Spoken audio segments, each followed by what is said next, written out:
दोस्तों नमस्कार, हिंदी कुंज में आप सभी लोगों का स्वागत है। आज हम लोग बात करने चल रहे हैं मैथिली शरण गुप्त जी की रचना साकेत के बारे में। इस तरह के प्रश्न आ सकते हैं आपकी परीक्षाओं में कि मैथिली शरण गुप्त जी की काव्य रचना साकेत पर टिप्पणी लिखी, तो आप यह टिप्पणी किस प्रकार लिखेंगे यहाँ पे बताया जा रहा है। यदि आप चाहें तो इसमें कुछ और शब्दों को जोड़ सकते हैं, यहाँ पे परीक्षा उपयोगी दृष्टि से संक्षिप्त में बताया जा रहा है।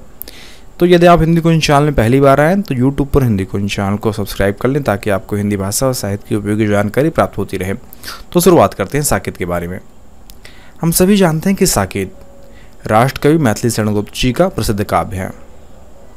इसे द्विवेदी युग की सर्वश्रेष्ठ रचना माना जाता है। इसका प्रकाशन वर्ष सन 1931 में हुआ था और इसके लिए उन्हें 1932 में मंगला प्रसाद पारितोषिक प्राप्त हुआ था। साकेत श्री राम कथा पर आधारित है, किंतु इसके केंद्र में लक्ष्मण की पत्नी उर्मिला है। साकेत में कवि ने उर्मिला और लक्ष्मण के दाम्पत्य जीवन के हृदयस्पर्शी प्रसंग एवं उर्मिला की विरह दशा का अत्यंत मार्मिक चित्रण किया है। साथ ही कैकेयी के पश्चाताप को दर्शाकर उनके चरित्र का मनोवैज्ञानिक एवं उज्ज्वल पक्ष प्रस्तुत किया है। इस महाकाव्य की कथा उर्मिला और लक्ष्मण के संयोग सुख से प्रारंभ होती है और फिर वनवास के बाद समाप्त हो जाती है। तो कुल मिलाकर यह महाकाव्य 12 सर्गों में आबद्ध है। इस महाकाव्य में कवि का उद्देश्य समष्टिगत कल्याण करना है। इसमें कवि ने राम का चित्र इस रूप में अंकित किया है। उर्मिला का विरह त्याग से भरा हुआ है।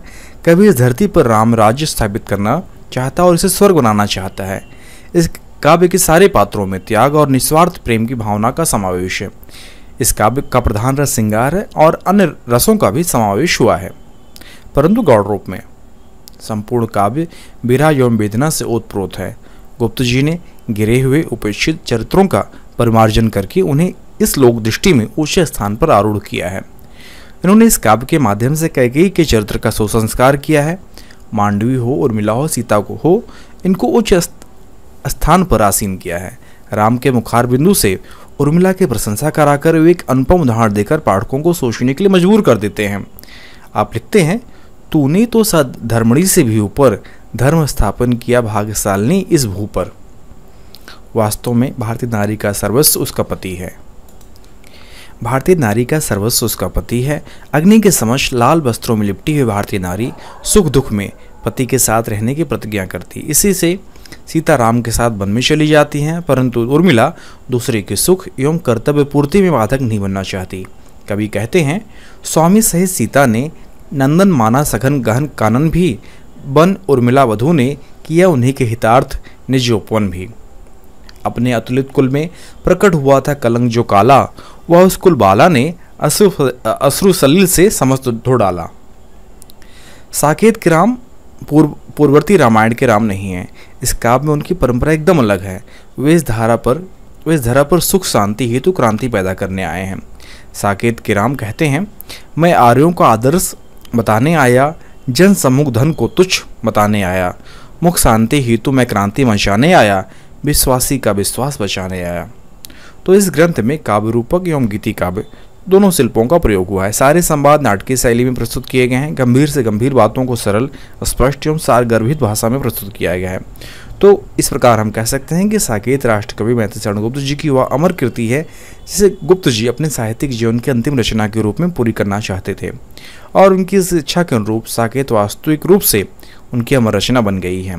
यद्यपि साकेत में राम, लक्ष्मण, सीता के वन गमन का मार्मिक चित्रण है और इस कृति में समस्त मानवीय संवेदनाओं की अनुभूति पाठक को होती है। इस कृति में उर्मिला के विरह का जो चित्रण गुप्त जी ने किया है वह अत्यंत मार्मिक और गहरी मानवीय संवेदनाओं और भावनाओं से ओतप्रोत है। सीता तो राम के साथ वन में गई, किंतु उर्मिला लक्ष्मण के साथ वन नहीं जा सकी। इस कारण उनके मन में जो विरह की जो पीड़ा निरंतर प्रवाहित होती रहती है, और उसका जैसा करुण चित्रण मैथिली शरण गुप्त जी ने किया है वैसा चित्रण अत्यंत दुर्लभ है। इस करुण चित्रण को पढ़कर पाठक के मन में करुणा की एक ऐसी तरंग उठना अनिवार्य है कि आंखें बरबस नम हो जाएं और राष्ट्र कवि की साहित्यिक क्षमता को नमन कर उठें। तो इस प्रकार हम इस लेख में जान पाए कि साकेत के राम और रामायण के राम में क्या विभिन्नता है, और साकेत का प्रकाशन कब हुआ था, और उसके लिए कवि को क्या पुरस्कार प्राप्त हुआ था, और साकेत किस कथा पर आधारित है, और उसके भाषा शैली किस प्रकार है, और कवि ने अपने काव्य के माध्यम से क्या कहना चाहा है।